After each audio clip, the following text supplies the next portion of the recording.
Fix inadequate base coats. The remedy for this problem is to apply a second coat of premium dry erase paint.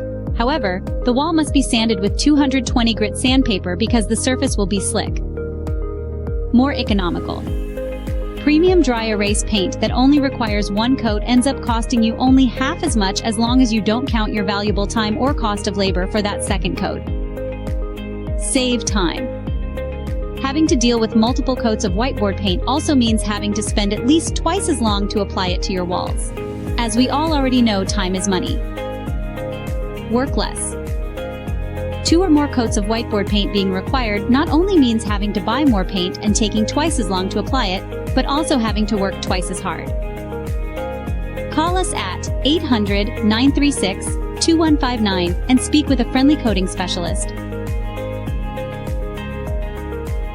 Visit us at www.remarkablecoating.com.